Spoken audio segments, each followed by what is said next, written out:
Welkom bij Besielen Terug-Friesland. Als je de expositie binnenkomt, dan valt je oog gelijk op een heel groot schilderij van Jan Adamsen. En het heet Spiel je met Frieske Jocht.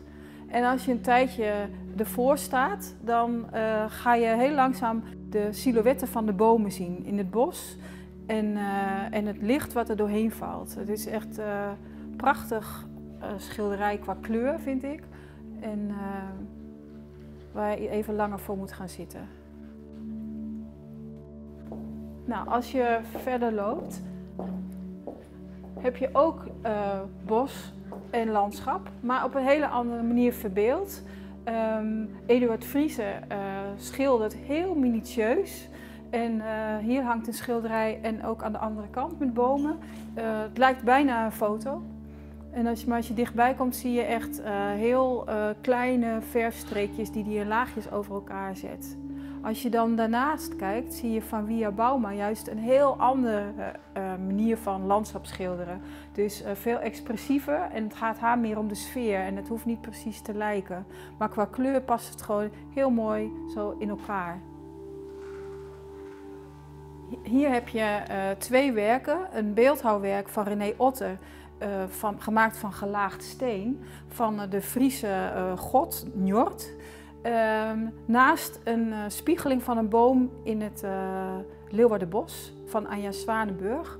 En op de een of andere manier past dat toch heel mooi bij elkaar. Het ranke van beide en het donkere tegen het lichte.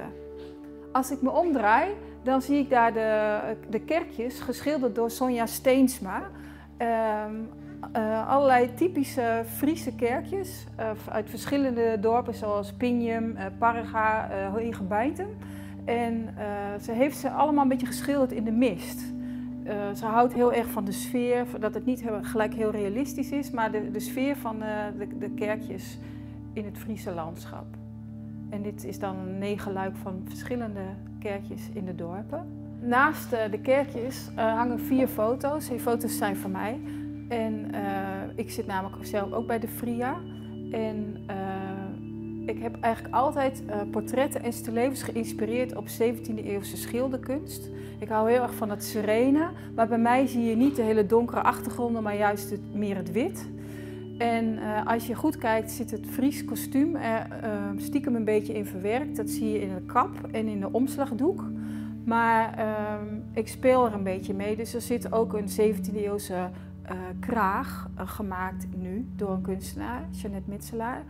En een mooie sieraad wat wel doet denken aan de oude schilderkunst, maar wat ook gewoon nu door een kunstenaar is gemaakt. En wat je bij mij ziet is de vergankelijkheid en de pijn naast de schoonheid. En ik naai bijvoorbeeld in foto's met naald en draad. En daarna fotografeer ik het opnieuw. Dus je voelt hem nu niet meer, maar het is de tweede laag geworden die erin zit. Verder zie je de Friese lekkernijen komen terug in de stillevens. En de bloemen die bij mijn oudtante voor de ramen stonden. Een ander FRIA-lid die zich bezig heeft gehouden met het boerenleven en de familiegeschiedenis daarvan is Happy van der Heijden. Die heeft een installatie gemaakt. En in dit geval ook samengewerkt met haar vader, die hinderlopen schilderwerk heeft gemaakt op kinderklompjes. Maar zij zelf heeft het gras gedroogd van de boerderij en je ziet nog de bloemetjes, de paardenbloemen erin. En het is heel fragiel en dat heeft ze als een installatie opgehangen. Dan lopen we even door. Er zijn een aantal kunstenaars die ook het Wad hebben verbeeld en Joke Lunsing is daar één van.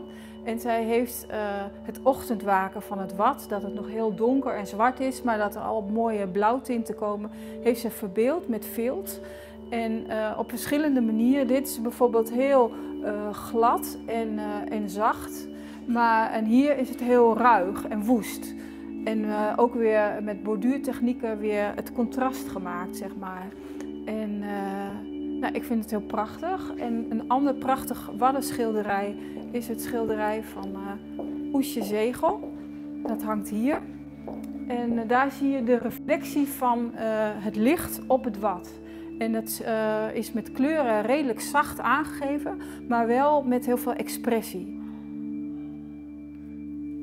Ger de Groot is ons oudste Fria-lid en hij tekent en stippelt al jaren bekende gebouwen. En in dit geval het gemeentehuis in Leeuwarden en de Prinsessenhof. En als je heel dichtbij komt, dan zie je de kleine stippeltjes waarin het werk is opgebouwd. En dat is monnikenwerk, denk ik. Iemand anders die met stippeltechniek werkt en van een andere generatie is, maar en ook met kleur werkt in stippeltechniek, is Eva Oude-Amse. Zij heeft een schilderij van Alme Tadema als uitgangspunt genomen. En Herfst heet het. En is ook helemaal opgebouwd uit stippeltjes. Wat ook leuk is aan het werk van Eva is dat ze ook heel vaak nog 3D maakt. Dus in dit geval een keramieke schaal met helemaal stippeltechniek. Maar soms maakt ze ook tasjes en brosjes. Dus die gaat nog weer iets verder dan alleen het platte vlak. We lopen nu even naar de etsen van Joke Stapancea. Zij is een boerendochter, opgegroeid op de boerderij. En zij heeft een beetje teruggekeken naar vroeger, de sfeer van toen zij op de boerderij woonde. En ze heeft etsen gemaakt van de koeien die bij hun in de stal stonden en van de stalraampjes.